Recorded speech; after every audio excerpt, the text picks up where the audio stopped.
Olá, tudo bem? Mais uma vez me vali do trabalho realizado por outro canal progressista e faço porque estou certo que eles não ficarão minimamente chateados por eu fazer isso, até porque a nossa luta é a mesma, nós estamos do mesmo lado. Hoje, no vídeo de hoje, eu tenho alguns vídeos com temas diferentes.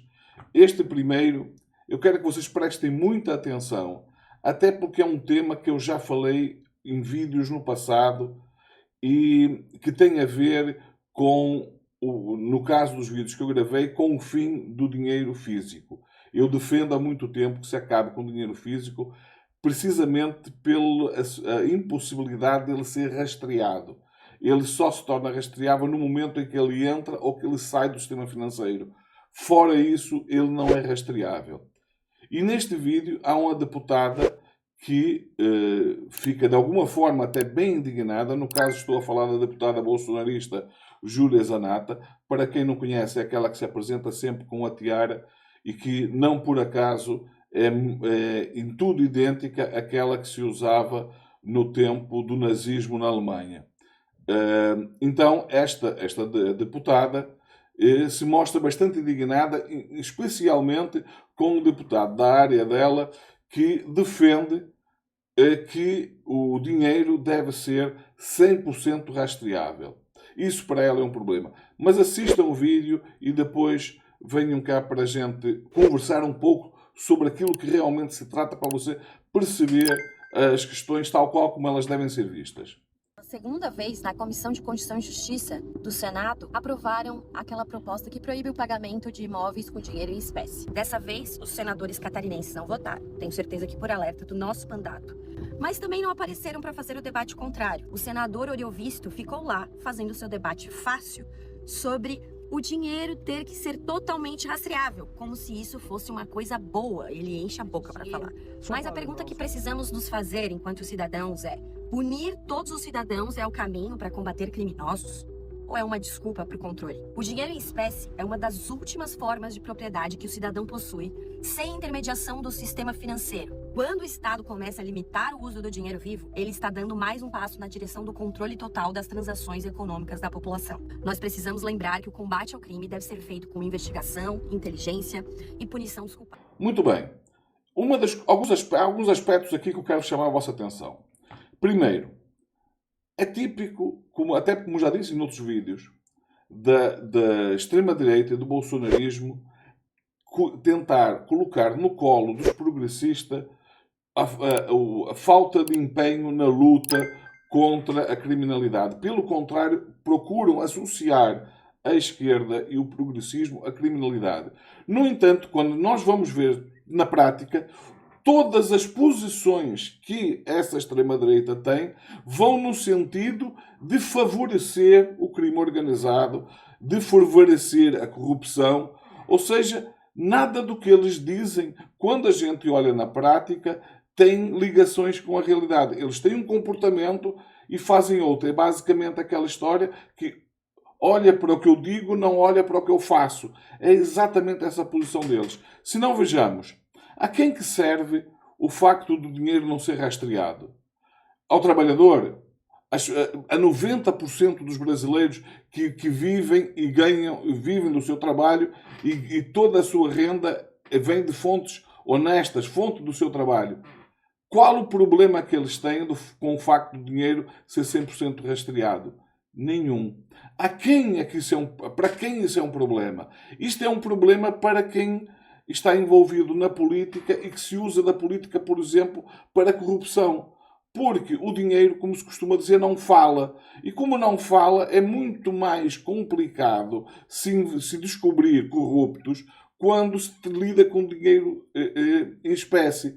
E como se pode, sobretudo quando estamos a falar, no caso de grandes volumes de dinheiro, volumes que dá, como vocês viram no vídeo, para a compra de imóveis, e é isso que ela está indignada, que as pessoas possam comprar imóveis, ou seja, estamos a falar de centenas de milhares ou até de milhões de reais em espécie. Ora, para quem isto não é problema? Isto não é problema que, no caso de ser rastreado, esse dinheiro, não é problema para 99,9% da população brasileira. Isto é um problema muito grande para quem tem envolvimento com o crime organizado, que gera muito dinheiro em papel, precisamente porque eles não entraram no sistema financeiro, para eles seria um problema. Quem lida com o tráfico de drogas não passa recibo. Quem lida com corrupção, com lobbies, também não passa recibo.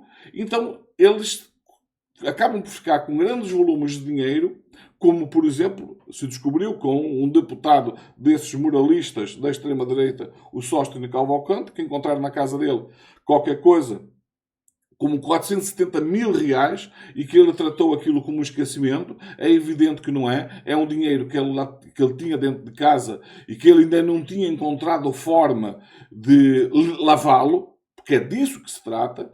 E a compra de imóveis, por exemplo, é uma excelente forma de se lavar dinheiro. Basta ver o que o bolsonarismo, a família Bolsonaro, tem feito recorrentemente. Não é por acaso que já vai em 51 ou mais imóveis adquiridos pela família Bolsonaro, pago em dinheiro vivo. Agora, porquê o dinheiro vivo em casa, sabendo que ele no banco, e sobretudo, repara, para 51 imóveis, renderia milhões de reais? Porquê pagar com dinheiro vivo? Porque eles não têm como justificar a origem desse dinheiro.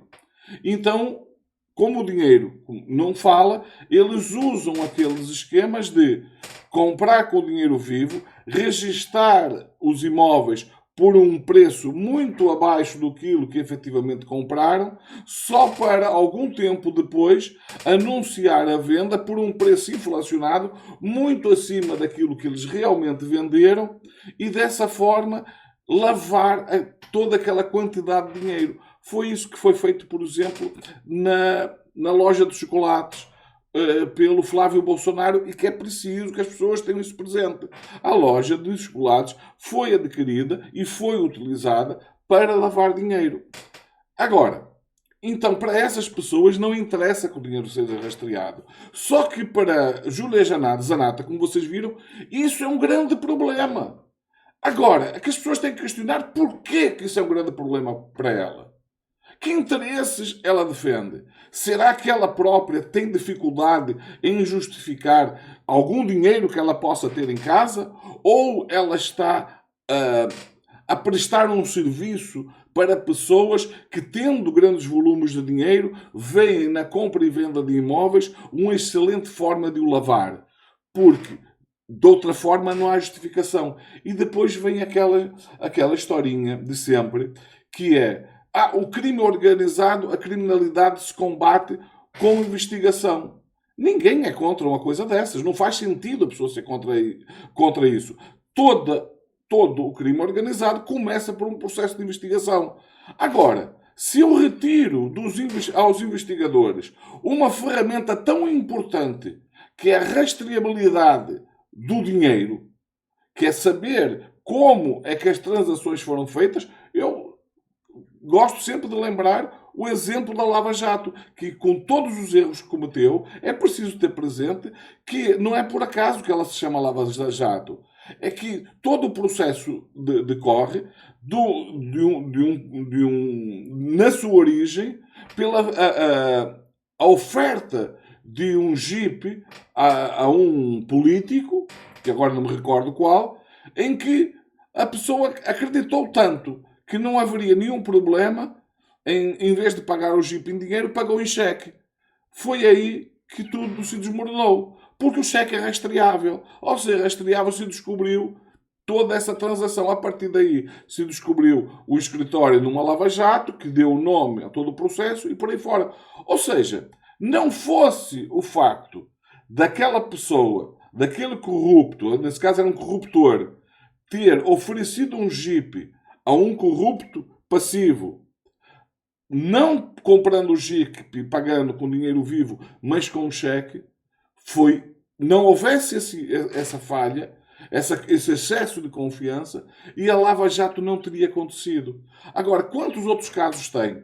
Por exemplo, vamos supor que já há 20, 30 anos atrás, o Brasil, como a grande maioria dos países civilizados, não é possível comprar imóveis com dinheiro vivo. Por exemplo, aqui em Portugal não é possível. Na Europa, de modo geral, não é possível. Não é crime você usar dinheiro vivo, desde que você possa justificar. Agora, sempre que você, por exemplo, tenta fazer um depósito a partir de um determinado valor, você tem que apresentar a origem desse dinheiro. Ou seja, existem mecanismos que dificultam a lavagem de dinheiro, não é só em Portugal, mas na Europa do modo geral. E isto aqui não é nenhum problema. Aonde é que é um problema? É no Brasil, onde a política está contaminada por pessoas que usam a política para interesses escusos que nada têm a ver com o interesse do Brasil e do povo brasileiro. É para defender ou interesses próprios ou o interesse de outros que pagam muito bem para que as pessoas se prestem a esse tipo de situações. E até mesmo esses pagamentos, como é feito em dinheiro vivo, é preciso ser lavado. Então, quando se tira a possibilidade de algo de grande valor, como são a transação de imóveis, de se fazer, isso torna-se muito mais complicado. Então, se o Brasil já tivesse isso há décadas atrás, eu acho que seria das duas uma. Ou a família Bolsonaro já teria sido presa por lavagem de dinheiro, porque não iam ter como justificar tamanha quantidade de dinheiro que eles teriam em sua posse. Por exemplo, vai gastar como é que se consegue gastar milhões e milhões de dinheiro sempre entrando, por exemplo, com despesas correntes? É extremamente difícil. É basicamente impossível. A única forma de se conseguir lavar esse dinheiro é com grandes transações. E entre essas grandes transações, a compra e venda de imóveis se presta perfeitamente. Então isso, por exemplo, seria um problema gravíssimo para o Bolsonaro e para a família Bolsonaro. Agora, isto, não por acaso, tem tanta gente que gravita à volta de mesmos tipos de interesses associados ao bolsonarismo. Porque qualquer medida no sentido de criar dificuldades a essa lavagem de dinheiro, eles querem estar presentes para impedir que isso aconteça, não só pelo Bolsonaro, mas sobretudo para eles próprios. Seja porque, ao defender isto, alguém lhes está a pagar, e é uma fonte de receita que eles têm, seja até pelo facto de eles estarem a receber, precisar depois de lavar esse dinheiro. E a compra e venda de imóveis se presta muito a isso. Portanto, é isso que vocês têm que ter presentes. Quando uma pessoa se preocupa tanto com a rastreabilidade do dinheiro, há que ter cautela. Das duas, uma, ou até as duas em simultâneo. Ou se trata de uma pessoa que precisa daquele meio para poder lavar o seu próprio dinheiro, ou é uma pessoa que presta serviço a outras que, tendo grandes volumes de dinheiro para lavar, não lhes interessa a aprovação de leis que lhes dificultem esse trabalho. E automaticamente, ao elas fazer isso, elas acabam também a ter um interesse pessoal. Porque é evidente que quem lhes paga para isso não passa recibo e não passa pelo sistema financeiro. É igualmente com dinheiro vivo. E a partir do momento que esse volume de dinheiro atinge determinados montantes, é preciso criar para eles próprios mecanismos para os lavar. Em relação a este vídeo, era basicamente isso que eu tenho a dizer. Vamos agora assistir os outros e comentar também sobre eles. Olha como é que a fake news surge. Porque ontem rolou uma fake news na internet que foi até trend topic do X, essas coisas todas. O que o governo Lula e a gente está defendendo em relação aos trabalhadores de aplicativo? Hoje, o iFood paga R$ 7,50 por entrega até 4 quilômetros e depois mais R$ 1,50 para entregas mais longas para cada quilômetro adicional depois dos 4. Qual é a reivindicação desses trabalhadores que trabalham debaixo de sol, chuva, corre o risco de acidente no trânsito e leva comida quentinha na nossa casa, muitas vezes sem poder comer? A reivindicação desses trabalhadores é que de R$ 7,50 passe para 10 até 4 quilômetros e do 1,50 por quilômetro rodado seja para 2,50. Aí eu falei isso, porque nós estamos defendendo, me reuni com o presidente da Câmara, com outros deputados, para tentar pautar isso. Aí, sabe o que está circulando ontem na internet? Pelos bolsonaristas? Dizendo, não, o governo, o Boulos, estão querendo taxar os aplicativos. Olha como é que a fake news surge. É a fake news dizendo, vão taxar, vai aumentar o preço da comida, vai aumentar o preço do Uber. Olha que atraso. A gente tem que superar isso. Tem gente que ainda pensa com a cabeça de que trabalhador é escravizado, que trabalhador tem que aceitar tudo, e que se o trabalhador fala um A e diz, olha, eu preciso melhorar minha condição, é um terrorismo danado, vai falir, tem que acabar com isso. Bem, caminhando para o encerramento do vídeo, algumas notícias que também me chamaram a atenção hoje. Correio Brasiliense fez uma reportagem mostrando fim da escala 6x1 desencadeia guerra no Congresso Nacional. Parlamentares da direita e do centrão querem empurrar a votação para novembro, após as eleições. Qual que é a questão aqui de empurrar? Porque a matéria cita, nominalmente, que Flávio Bolsonaro prometeu que vai matar no peito essa questão do 6x1. Ele vai enterrar, a palavra usada foi essa, ele vai enterrar o fim da jornada 6x1. Tá? O trabalhador, ele garante, ele matou no peito e prometeu para os empresários que ele vencendo a eleição, a jornada no Brasil vai continuar 44 horas semanais, trabalho de segunda a sábado. E uma última coisa, essa matéria que viralizou nas redes, é a Mônica Bergman, na Folha de São Paulo, o CPI do INSS encontra contato de Flávio Bolsonaro e de Nicolas no celular do Vorcaro. Chegaram as informações do celular lá, os dados, e isso já tinha sido veiculado, tá?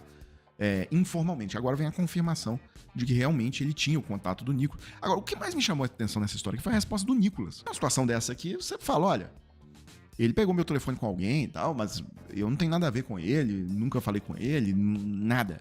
Mas não foi isso que ele disse, não. Prestem atenção. Nicolas Ferreira disse que nunca se encontrou com o Vorcaro. Andava no jatinho dele, tá? Mas não encontrava. Agora, ele não se lembra de ter mantido contato telefônico ou por mensagem com o Vorcaro.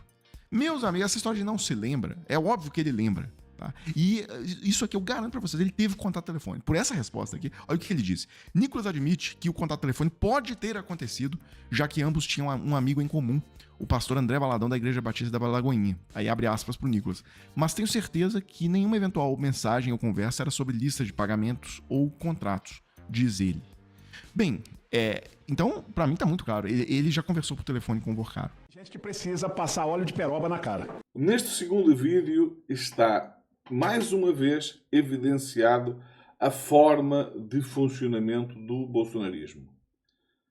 Eles pegam em algo que é positivo para a população, nesse caso especificamente para os motoboys, para os entregadores, e transforma aquilo em algo de negativo, convencidos que de alguma forma vão até ter apoios dessa classe. E muito provavelmente uma boa parte delas até vai dar apoio por não perceber isto.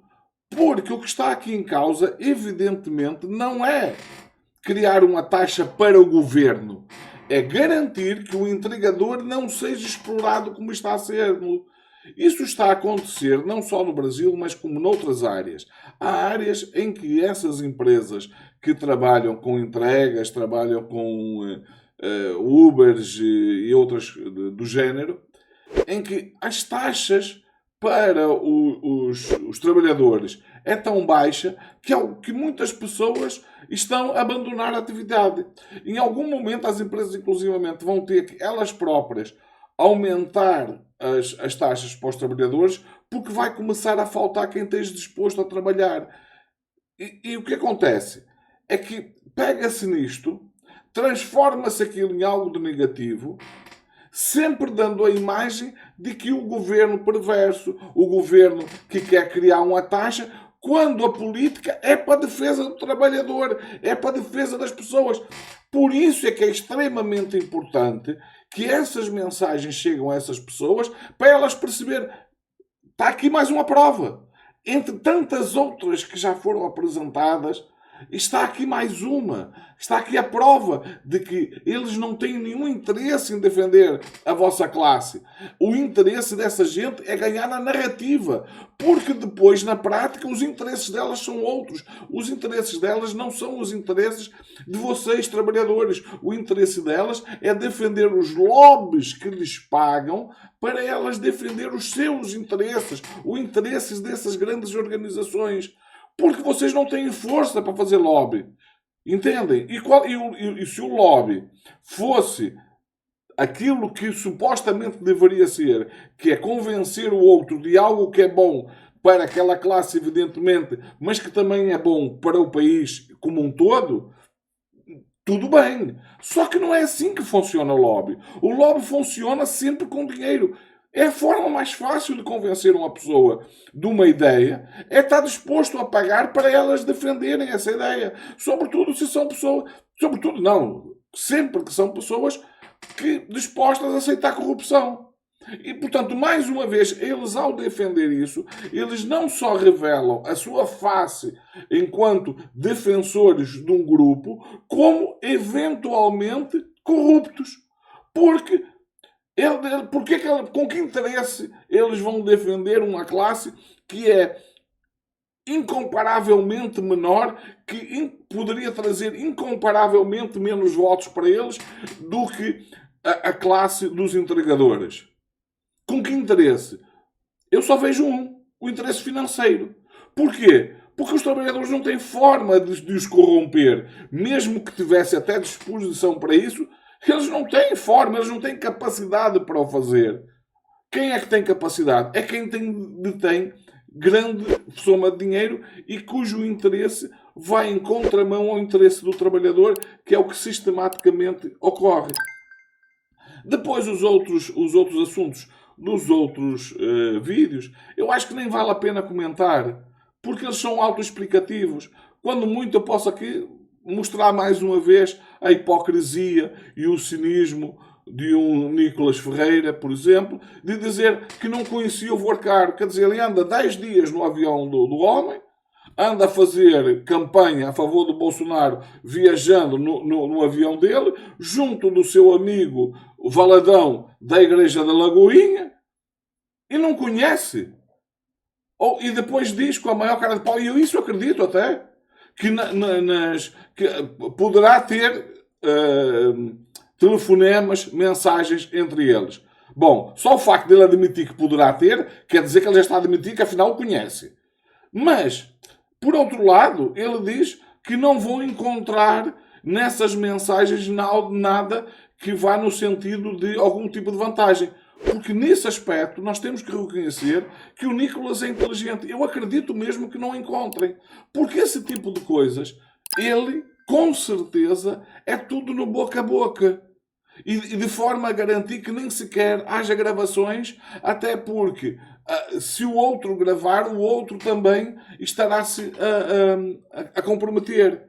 Então, é tudo feito nessa fase, nessa forma. E mais uma vez nós voltamos à questão antiga. Mais uma vez, qual é a forma de se financiar tudo isto? Bem, uma das formas mais eficientes e que melhor se consegue esconder é através do pagamento e recebimento com dinheiro vivo. Ou seja, se nós resolvemos a primeira questão, muitas das outras que aparentemente não têm nada a ver, acabam por se resolver em grande parte por si só. Bom, eu fico neste vídeo por aqui. Espero que vocês continuem a acompanhar o canal. Dê o like se gostou, dislike se não gostou, partilhar nas redes sociais, considerar subscrever o canal se ainda não o fez ainda, deixar sempre os seus comentários. Terei muito gosto em responder. Responda a todos os comentários. Fiquem bem. Vemo-nos no próximo vídeo.